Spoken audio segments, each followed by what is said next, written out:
Afternoon. দাঁড়া না ব্যাং করিস না। Good afternoon. তো আমার রান্না বান্না স্নান পুজো সুজো সমস্ত কিছু কমপ্লিট। আমি রেডিও হয়ে গেছি, বেরোবো। বেরোবো বলতে অলি রানির স্কুলে যাব। তো তার আগে এই যে কালকের মুড়ি আর একটু পায়েস নিয়ে এলাম। সকাল থেকে একদম খাওয়ার টাইম পাইনি। মিস্টার দাস তো পৌঁছে গেছে, ফোন টোন করে দিয়েছে। ও এখন সমুদ্রে লম্পঝম্প করছে, আর আমি এখন যাব ওর মেয়ের স্কুলে লম্পঝম্প করতে। অ্যাকচুয়ালি হয়েছে কি, অলি রানির স্কুলের এই মাসের স্কুল ফিস দেওয়া হয়নি। মিস্টার দাস ভুলে গেছে। তো আজকে হচ্ছে লাস্ট ডেট, মানে সোমবার হয়ে গেলে পারে সেটা আবার 100 টাকা ফাইন যাবে।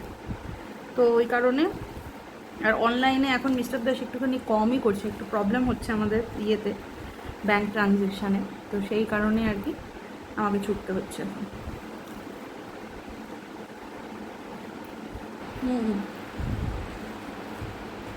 ছোটোবেলায় খুব খেতাম মুড়ি দিয়ে পায়েস দিয়ে। বড়োবেলা হয়ে গেছে, এখন এই সমস্ত স্বাদ আর সময় পাওয়া যায় না, এই সমস্ত স্বাদ বসে বসে খাবার।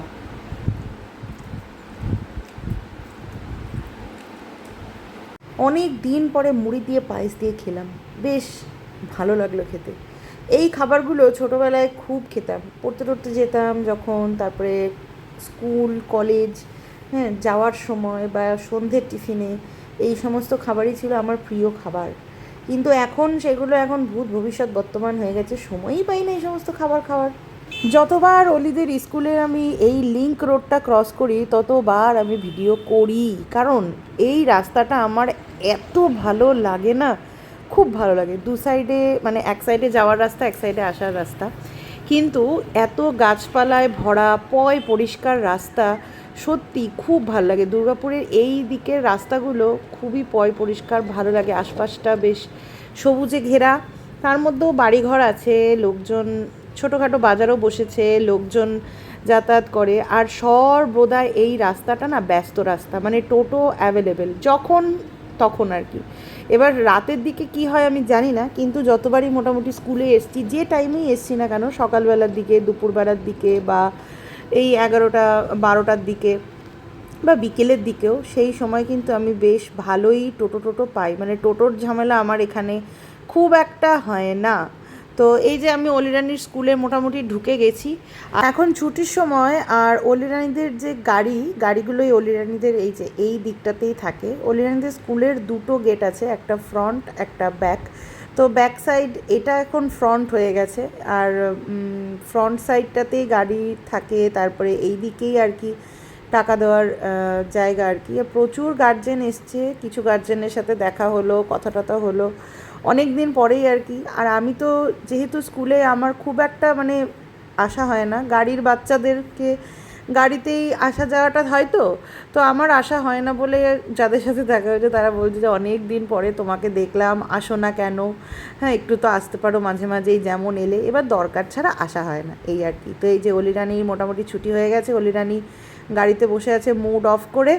তো আমার ওদিকে অলিরানি বেরিয়ে গেছে, আমি পেমেন্ট করে নিয়েছি। এলাম যখন একটুখানি ক্লাস টিচারের সাথেও দুটো কথা বলবো, সেই কারণে আমি ম্যামকে ফোন করলাম। তো ম্যাম ফ্রি ছিলেন, বললেন যে চলে আসুন, কথা বলছি। তো অলিরানিদের এখন এই 3rd ফ্লোরে উঠছি। আমারই উঠতে এত কষ্ট হচ্ছে, বাচ্চাগুলো যে এই ভারী ভারী ব্যাগ নিয়ে কি করে 3rd ফ্লোরে ওঠে, বাবারে বাবা, কি বলবো, এইটুকুতেই আমার দম আটকে গেছে। আধা ঘন্টা আগেও স্কুলটা কত জমজমাট ছিল, বাচ্চাগুলো স্কুলে ছিল, হই হুল্লোড়, চিৎকার চেঁচামেচি। আর আধা ঘন্টা পরে এখন দেখুন পুরো শান্ত, একটা বাচ্চাও নেই, ঘরগুলো ফাঁকা। 4B কোনটা? 4B এর নিচে। ভুল করে 4th ফ্লোরে চলে এসেছিলাম, তো আবার আমাকে নিচের ফ্লোরে যেতে হবে। তো হ্যাঁ, যেটা বলছিলাম, বাচ্চাগুলো থাকলে কত জমজমাট থাকে। তো এই হচ্ছে অলিরানিদের রুম। তো ম্যাম এখানে আসেননি, আমি দেখি পাশের রুম থেকে জিজ্ঞেস করি ম্যামকে। হ্যাঁ ম্যাম, অনিমা ম্যামকে করছিলাম। আপনাকে বলছি 4B তো এইটা তো।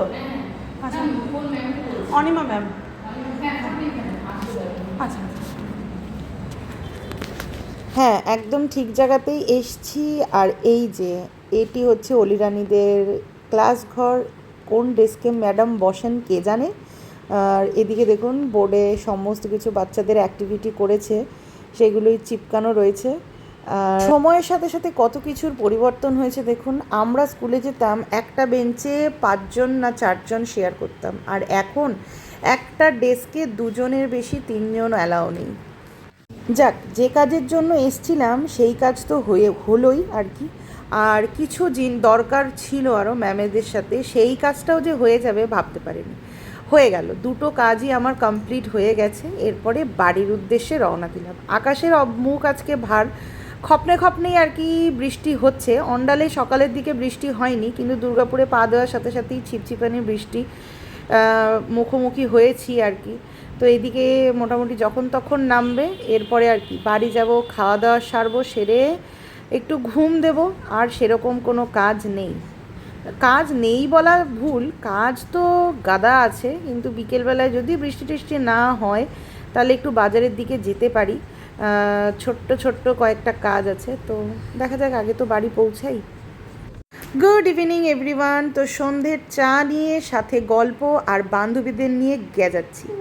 অ্যাকচুয়ালি আমার 2 বান্ধবী রয়েছেন, তারা হচ্ছে ওই অন্নপূর্ণা ভাণ্ডারের সাথেই আর কি জড়িত। তো সেই বিষয়ে আমার কিছু জানকারি ছিল। না, আমি অন্নপূর্ণা ভাণ্ডার করব না, আমার জন্য নয়, আমার মায়ের জন্য একটুখানি কথা বলার জন্যই আর কি আমি এসছিলাম বাজারে। তো পিয়ালির সাথে কথা বলতে, তো পিয়ালি তখন আসছিল হচ্ছে জুইদের বাড়িতে ওর অফিসিয়াল কাজের জন্য। তো আমি বললাম যে চল তাহলে আমিও তোর বাইকের পিছনে গিয়ে একটুখানি ঢুয়ো মেরে আসি, এক কাজে 2 কাজ হয়ে যাবে। তো সেই আর কি আশা, এই কারণেই আর এসে ভালোই হলো। জুই রানী চা করে নিয়ে এলো, আমরা 3 জনে মিলে চা খেলাম, প্রচুর গল্প করলাম আর প্রচুর হেসেছি। মানে একসাথে যে মাসের হাসি হাসলাম। আসলে কি বলুন তো, আমাদের বাচ্চাগুলোর পরপর এখন পরীক্ষা, প্রত্যেকটা স্কুলেরই পরীক্ষা। তো সেই পরীক্ষার কারণে আমাদের এখন মানে ক্লাস অ্যাটেন্ড করা, মেন তো ডান্স ক্লাসেই এদের সাথে দেখা হয়, কথা হয়।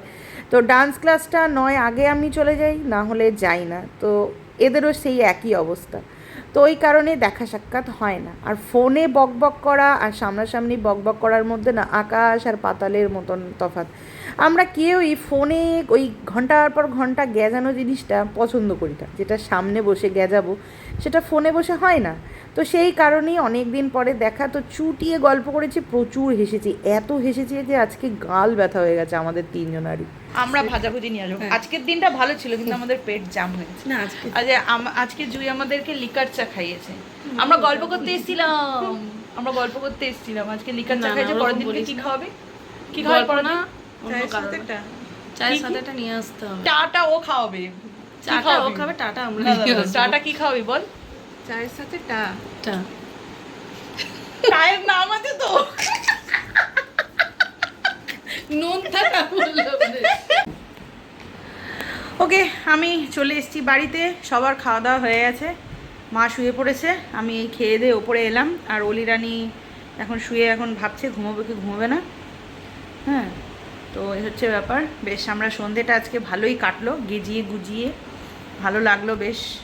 অনেক দিন পর একটুখানি গল্প হলো, কারণ এই সপ্তাহটা টোটালি আমি ঘর বন্দি হয়ে করে দিয়েছিলাম নিজেকে। কারণ অলি রানীর পরীক্ষা পরপর ছিল, পড়াটাও আমি স্টপ করে দিয়েছিলাম কাকিমাকে বলে, কারণ নইলে না মানে যাতায়াতের একটা সময় যায়, তারপরে এক জায়গা থেকে এসে একটু রেস্ট না নিয়ে পড়ানো যায় না। ওই শুরু করতে করতে রাত্রির 8টা বেজে যেতে, এবার 8টা থেকে 9টা 9:30 অবধি 1.5 ঘন্টায় তো পরীক্ষার প্রিপারেশন নেওয়া যায় না। তো সেই কারণে তো আজ ছিল শুক্রবার, কালকে শনিবার, কালকে পরীক্ষা নেই। সুইমিং ক্লাস আছে, কিন্তু আমি যাব না, বৃষ্টি টিষ্টি পড়ছে। আর কালকে একটু বেলা করে উঠবো, কারণ এই কদিন না খুব সকাল সকাল উঠতে হয়েছে, ওই জন্য প্রচণ্ড টায়ার্ড রয়েছে। আবার সানডেতে মিস্টার দাস নেই যেহেতু, তো সানডেতে সকালবেলাতেই উঠতে হবে, কারণ ড্রয়িংয়ে নিয়ে যেতে হবে, আমাকে বাজারে যেতে হবে, সানডেটাও ঘুম হবে না। তো সেই কারণে কালকে স্যাটারডে, কালকে একটু দেরি করে উঠবো। তো সেরকম কোনো প্ল্যান নেই, কিন্তু দেরি করেই উঠবো, একটুখানি ঘুমিয়ে উঠবো। তো এই হচ্ছে ব্যাপার। তো চলুন আজকের জন্য ব্লগটা এই অবধি রাখছে। আর ওইদিকে মিস্টার দাস বেশ ভালোই মজমস্তি করছে।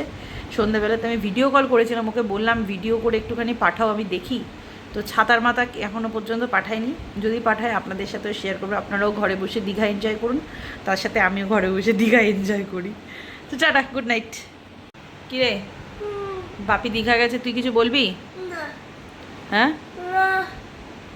তোর নাই তো সব উত্তর পেরিয়ে যাচ্ছে, আমি তো পেয়ে যাচ্ছি উত্তর। তুই তো জ্বলছিস, আমাকে নিয়ে গেল না কেন? আর ফাট। কেন? বলা হয়েছে আমাকে নিয়ে যায়নি ভাব। কেন? ওইখানে গিয়ে কি করবো সারা? ওইখানে গিয়ে তো ঢেউ। সুইমিং পুলওয়ালা রিসর্টে আছে। ভালো হ্যাঁ ভালো কথা ছিল। হ্যাঁ, সে তো আগের বার ছিলিস, সুইমিং পুল থেকে তো উঠতেই চাইছিলি না। এই হচ্ছে বাচ্চা। তখনকার ব্যাপার। এখন তো ক্লাস 3-তে পড়ছি বুঝলা। ও তো বড় হয়ে গেছিস নাকি? কে? শুধু এই দিকেই বড় হয়েছিস, অন্যদিকে তো বড় হোসনি? অন্যদিকেও তো একটু বড় হতে পারিস। কেন বড়? ও আচ্ছা, কেন বড় হবি? তুই এখন যে পশ্চারটা দিয়েছিস, একটা ফটো তুলে রাখবো এই পশ্চারটার। হ্যাঁ,